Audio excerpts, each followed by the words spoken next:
Airbnb is expanding far beyond its core home sharing model to transform into an all-in-one travel ecosystem. The platform is rolling out a comprehensive suite of new services, including in-app car rentals, private car pickups, grocery deliveries, and access to thousands of curated boutique hotels. Can you take us through the core philosophy of expanding Airbnb beyond its core revenue of home sharing into an end-to-end trip planner? And how do features like AI review highlights fundamentally change how a guest experiences its trip? Well, ultimately, it comes back to what business are you in? And I think when people look at Airbnb on the surface, we're in the business of finding homes for travel. But I think there's a much bigger business, which is the business of the trip.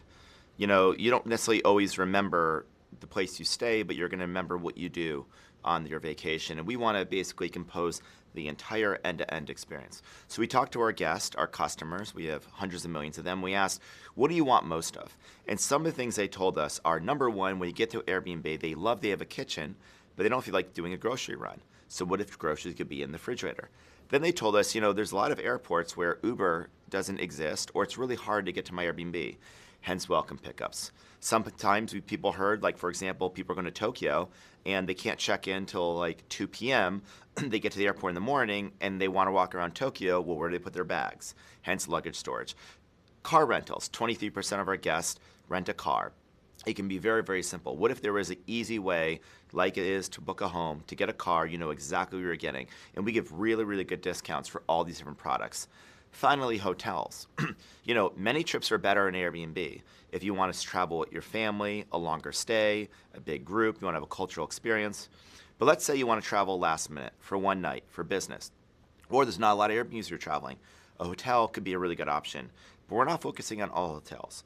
We're focusing about the 60% of hotels in the world are the boutiques and independents, smaller, a little bit more on-brand Airbnb. So the philosophy is to be in the business of the trip, to create these incredible memories, and to really follow the customer and ask them, what do you want to make your trip more magical? Now, the second part of your question you asked is about all the AI features, AI review highlights, AI like listing highlights, we have AI customer service. And I think that's the highest level, I'd say, AI is one of the best things that ever happened to Airbnb. Because Airbnb's business is really hard. Customer service is really hard. AI makes it a lot easier. When you have a host and a guest often speaking different languages, the AI can help adjudicate and help both sides much more efficiently, and it can really help our agents support people. On reviews, we have 1 billion reviews that have been left in Airbnb. That's a lot of reviews to read, but AI can summarize them. So our business is a business that's about people. It's a real long tail, and AI can really make our business much simpler. Brian, which of these upgrades will India get to see on day one, and what is the specific timeline for the full deployment of these upgrades? So the timeline is basically where you're traveling. So if you are traveling to any city where we offer car rentals, luggage storage, airport pickups, groceries, or we have boutique hotels, it's available today. So if somebody in India were to travel to the United States, to a big city, or to a big city in Europe, it would be available now or soon. As far as bringing these services specifically to India for the domestic travelers, and about 80% of our business in India are people traveling within India, that will be a little bit. We don't have a specific timeline, but everything we announced today, we plan to bring to India. Right. India is one of the fastest growing travel markets globally. Wanted to understand how important is the market for Airbnb and where does it stand in your global strategy? I mean, it's one of the most important markets because it's one of the biggest markets. And, it's, got the largest population in the world. I think it's got a very young population. Young populations tend to gravitate to Airbnb.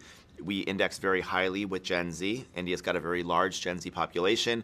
I don't think many people in India that are young are, as predisposed to traveling in a hotel the traditional way, especially a chain hotel, as maybe older people are in other countries. And I think it's going to be a major part of our story for the next 10, 20 years.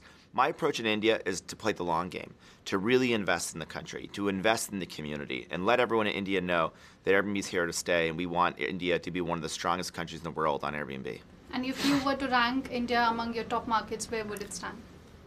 I mean, it's the fastest growing large market in the world.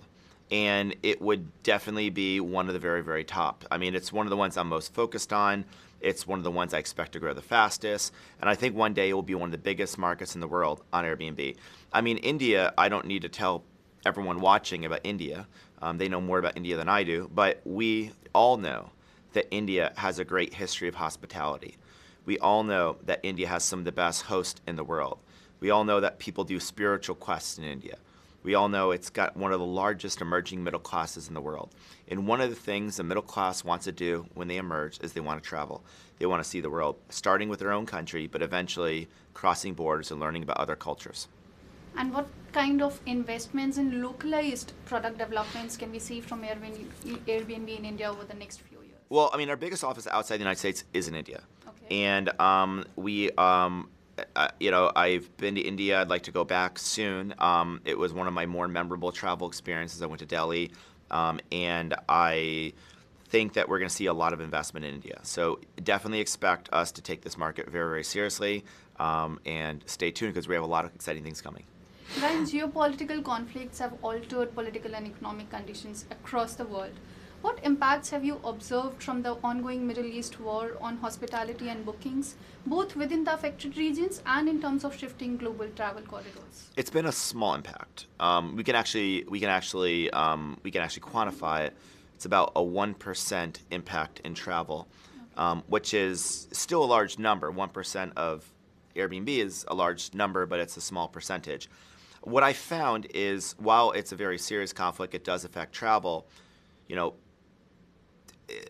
International conflicts, pandemics, economic recessions do not actually stop people from traveling. When the pandemic happened, initially our business dropped by 80% in 8 weeks because people were sheltering in place all over the world. But within 3 months, our entire business nearly had rebounded. And I think there's a lesson where there's life, there's travel. Getting back to India and Indian travelers, you have a big, huge data set of travelers, and wanted to understand what unique behaviors do you see in Indian travelers versus the travelers from other parts of the world when it comes to traveling and when it comes to staying? More domestic. So, for example, Germans, a lot of the travel is people leaving Germany. India, 80% are traveling with India. Northern Europe, travelers are older. India, they're much younger. They're more likely to be on social media. Those that are crossing borders are wanting to have cultural experiences. They're staying longer. Long lead time bookings for international travel, kind of more near-term bookings for domestic travel. Those are just some of them. I think, what different countries care about is different. I think within India, we've heard that quality is very, very important. Not that it isn't other markets, but that's something the customers have told us. They want to make sure that they feel safe. Many people, that use Airbnb in India, this is one of the first times they've traveled. So the whole process is newer and more novel than, say, in France, or Italy, or UK, where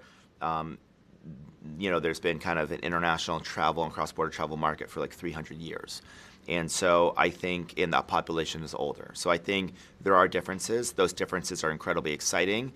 And I think to bet on India is to bet on the future. India is also a very global major tech hub.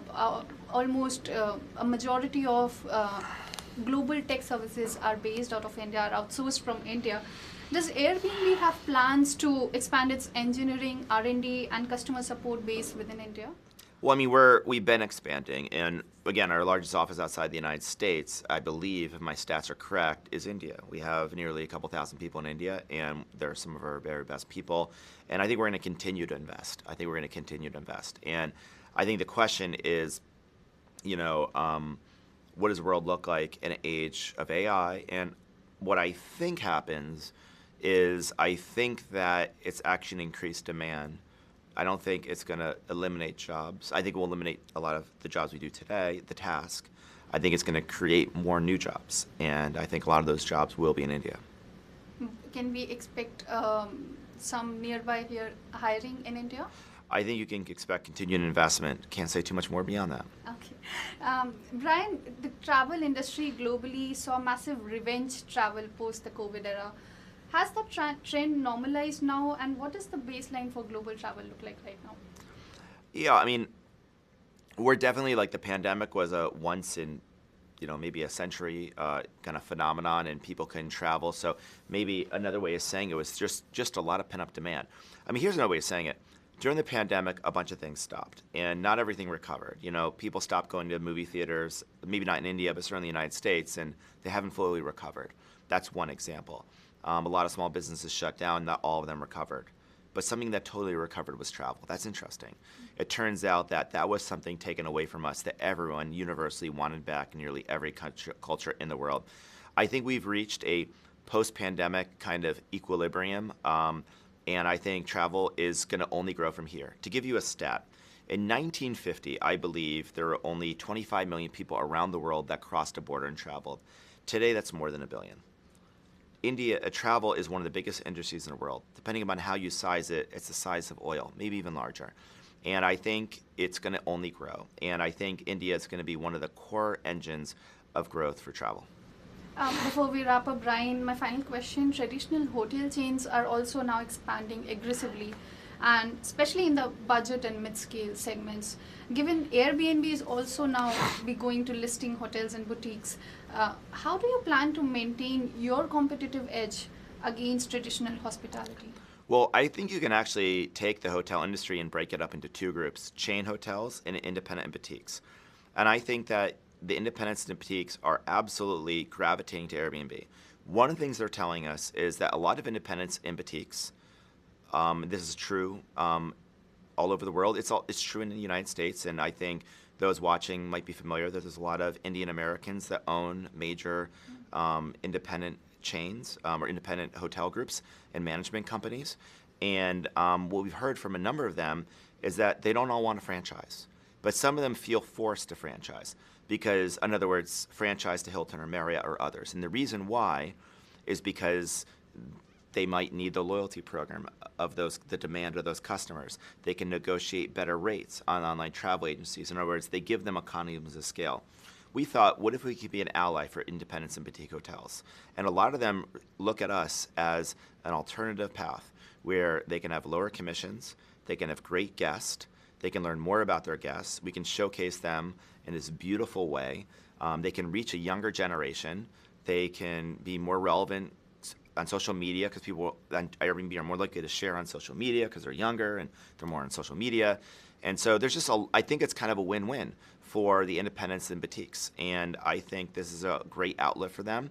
And I do think the independents and boutiques, a lot of them really do fit the brand values of Airbnb. These are people that care about hospitality, they care about design, they have very affordable places to stay. These are the characteristics of a great Airbnb.